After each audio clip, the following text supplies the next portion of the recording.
and welcome back to this channel. My name is Fini Ogweno, aka Tarayel, the director, and this is my mother, Judith Ogweno. Her channel is called Judith or Ogweno. My sister is a camera woman, and so we're gonna be asking Judith, my mother, some questions. Why she made this channel, why she was inspired with all these things. So let us start. Thank you so much, Fini, Tarael, and Nisi at the camera. Now, somebody may wonder why we decided to do what we are doing. First, I enjoy writing and reading. So this channel is actually to help me do what I enjoy doing. But more than anything else, during this time when people are quarantining in their houses and you have nothing to wake up to, you wake up feeling bad, feeling depressed. But since we started this, all of us wake up looking forward to what we are going to present in the course of the day. And so it has provided a purpose for us to continue living and doing what we enjoy doing most. Okay, so I have some question in my phone. I'm just gonna ask you. So, first question: what made you start doing all this? Did you just wake up in the morning and wanna do this, or what else? Well, like I've said, if ever before, I always wanted to do something. I love inventing new things. I love things that have never been tried, and I just thought maybe somebody else is doing it, but I also want to just do something. So it's something that I've been thinking about, and one day you are the one who decided to tell me to open a channel.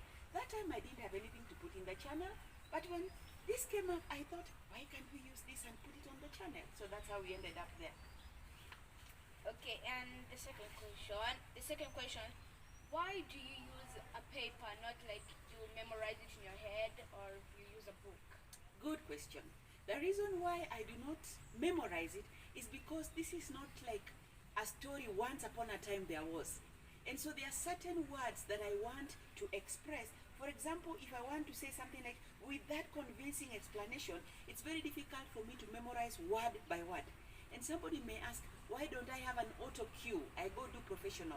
Well, that's a good idea for the future. But for now, I just wanted to do something that anybody can identify with. You there at home, you only have a phone to do this. You can actually write your stories, not even printed, write on a piece of paper, and then you can read to us. I just wanted to talk with a normal person. But someday we may actually do all those technical things. So this use of paper is actually a deliberate move to encourage people outside there. Thank you. And this is the question. So, why do you like do this? How do you want the channel to be big or not just like that? How do I want my channel to be big? I am not sure about how I want it to be big, but what matters to me is that at least by the end of the day, those who have listened to something new. I have a friend who is a pastor and he loves listening to it, and he tells me, let me listen to this instead of listening to the normal TV news. That makes me happy. Or like the first people who listened to it, I remember one of them said, I love what you're doing. Can we help you do video? My friend, one day will get in touch with you.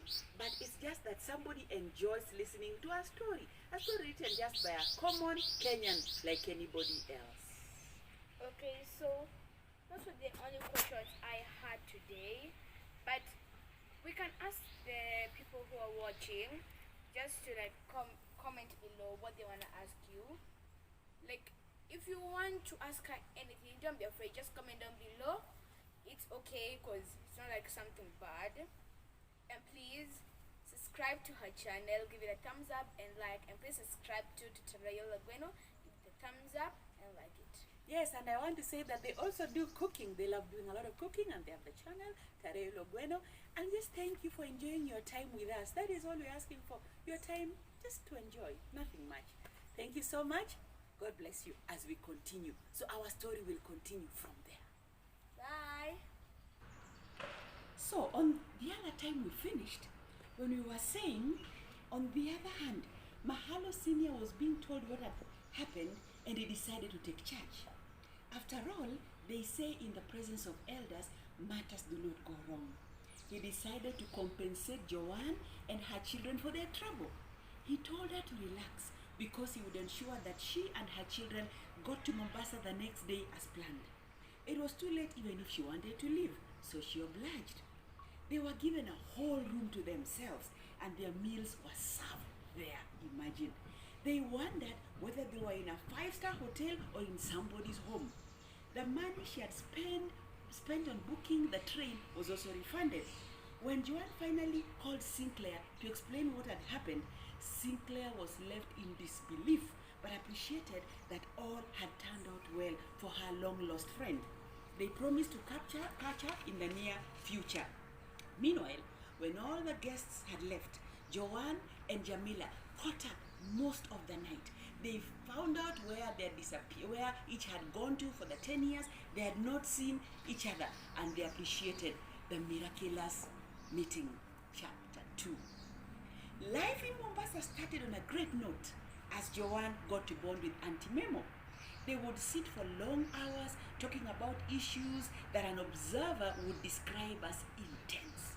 Oftentimes, Betcha would ask her mother whether she was fine as the mother kept wiping her tears away. "Why do you ask? I'm fine, dear. Just a little discomfort with my eyes," she would reply. However, she wondered for how long would she keep on with that answer. Children see and even perceive a lot of things that adults ignore. Betcha kept asking her why she was losing weight, yet she kept eating mahamri daily for breakfast. She would respond that people had many little animals in their stomachs that kept chewing that food away. Betcha's eye would open widely as she wondered if the little animals would also come and eat her stomach. "You ask too many questions, they will walk out of your mouth," the mother would reply, trying to feign a smile. With that, she silenced her daughter until the pool of tears dried up. Her aunt provided so much comfort to her. Meanwhile, Betcha developed friendships with the neighboring children. So she started staying out a little late, playing every evening. One day, she came into the house screaming. When asked what she had seen, she refused to talk. For a few days, she would not leave the house. After 5 days, she came to her normal self, but always stayed in the house or came back at least by 5 in the evening. Her brother Maximo also started the habit of going out to visit his friends until very late in the night. In case he was going out, his friends would be at the gate. If he was not going out, his friends would be at the gate waiting for him.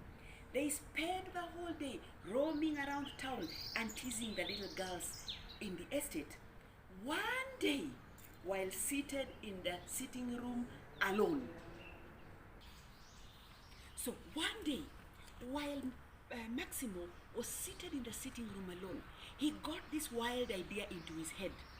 Standing up, he walked to the television screen and pointed at it. "I have been watching you for long. Why can't I be watched instead?" He threatened the screen. He thought he had a movement outside the door, so he went very fast back to his seat. That day, all the ladies of the house had gone to the market to buy groceries. After that day, Maximo was always engrossed in his thoughts until the whole house started to get concerned. The mother and Auntie Memo kept asking him what the problem was, but he always reassured them that he was all right. One morning, Betcha came back from playing around 11 o'clock in the morning. She had just missed seeing her brother. She therefore barged straight into the room where he slept. On top of the bed was a letter addressed to the mother.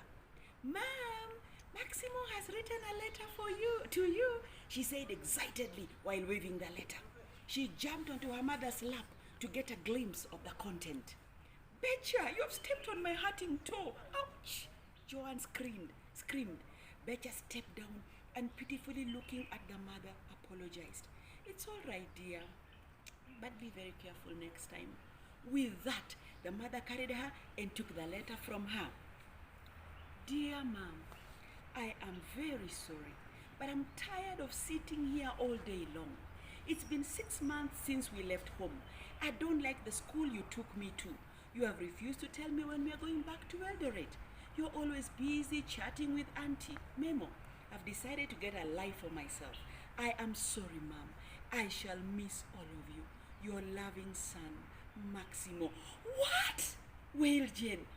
What have I done to my children? She tore her blouse. So she tore her blouse, and started screaming around the house. Grandma, please come. Mother is crying. Betcha went for Aunt Memo from the back of the house. Memo ran into the house only to witness her niece collapse on the floor. Quickly, she knelt beside her and propped her head to open the airway passage. She tried speaking to her, but there was no response. Absolutely no response. So she quickly checked her pulse. It was beating faintly. Quickly, she called the taximan she knew. They were at Coast General Hospital in no time, and Joanne was admitted. It turned out that Joanne had suffered a mild heart attack. Days turned into months. Meanwhile, at home, Betcha was waiting for her mother to come back. She would be left in the house alone as Aunt Memo went to visit her aunt in hospital. One day, Betcha stepped out of the house. For more, come back later to our channel. Thank you.